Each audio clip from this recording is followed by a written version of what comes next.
Mark pulled up outside the prestigious private school, just as the afternoon bell rang, expecting to see Lily running toward him with her usual bright smile. Instead, she walked slowly, her small backpack hanging loosely from one shoulder, her eyes avoiding his. Something felt wrong instantly, but he kept his voice warm and gentle, asking about her first day as they drove through the busy New York streets. Lily gave short, quiet answers, staring out the window that night. As Mark helped her change into her pajamas, his hands suddenly froze. There on her small arms were faint but unmistakable bruises. His chest tightened, a wave of anger rising so fast it made his hands shake, but he forced himself to stay calm for her. Kneeling beside her, Mark softened his voice and asked, "What happened?" Lily hesitated, her lips trembling as she tried to find the words. Finally, she whispered about a staff member who had been mean, someone who grabbed her when she didn't understand instructions and squeezed too hard when she tried to pull away. Each word felt like a knife twisting deeper into Mark's heart. He gently reassured her that she had done nothing wrong, that she was safe now, and that he would handle everything. After tucking her into bed and waiting until she fell asleep, Mark stepped into the living room, his expression changing completely. The calm father disappeared, replaced by the focused intensity of the man he used to be. He took clear photos of the bruises, documenting every detail carefully. Then he opened his laptop, digging into school forums, parent groups, and review pages. It didn't take long before he found vague complaints, other parents mentioning their children coming home upset, small hints that something wasn't right.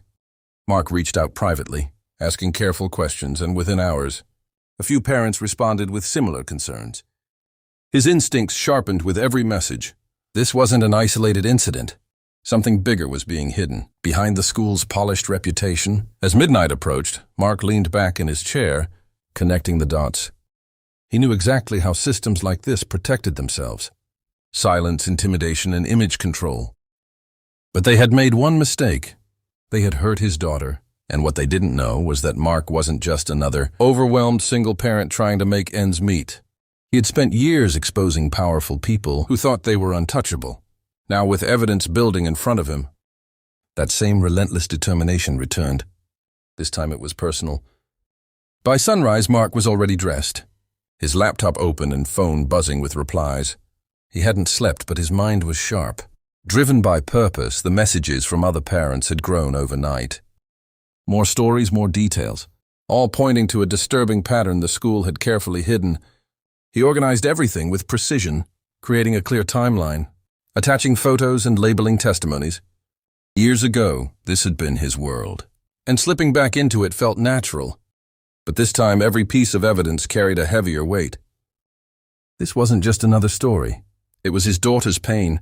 By mid-morning, Mark made the call he had been preparing for. On the other end was an old colleague from a major national media outlet, someone who trusted his instincts. Without question, Mark didn't exaggerate. He didn't need to. The evidence spoke loudly enough. Within an hour, a small investigative team was assigned, and by noon, reporters had begun reaching out to parents and staff connected to the school. The administration, caught off guard, issued a vague statement denying any wrongdoing, but cracks were already forming. Social media picked up the story quickly, and what started as a few concerned voices turned into a wave of outrage. Outside the school gates, parents gathered demanding answers. Some held their children close. Others shouted in anger, their trust shattered. Reporters lined the street, cameras rolling as new details emerged. Sponsors and investors tied to the institution began distancing themselves, unwilling to be associated with the growing scandal. Behind closed doors, executives scrambled to contain the damage, but it was too late. Internal documents leaked, revealing prior complaints that had been quietly dismissed. The truth was no longer hidden. It was everywhere by evening. The impact was undeniable. The company that owned the elite school released an urgent statement announcing suspension of operations, citing internal review, but everyone knew what it meant. Lawsuits were already being filed, and financial partners had started pulling out. The foundation they had built on secrecy was collapsing in real time. Mark stood near his apartment window, watching the news unfold on multiple screens, his jaw set but his eyes softening when he glanced toward Lily, playing quietly in the next room. When she ran up to him, wrapping her arms around his waist, he knelt and held her tightly. The noise of the outside world faded. In that moment, cameras, Headlines and corporate downfall didn't matter as much as this. Her safety, her trust, her smile slowly returning. Mark knew the fight wasn't completely over, but one thing was certain. He had made sure his daughter's voice was heard, and in doing so, he had given courage to many others who had been afraid to speak.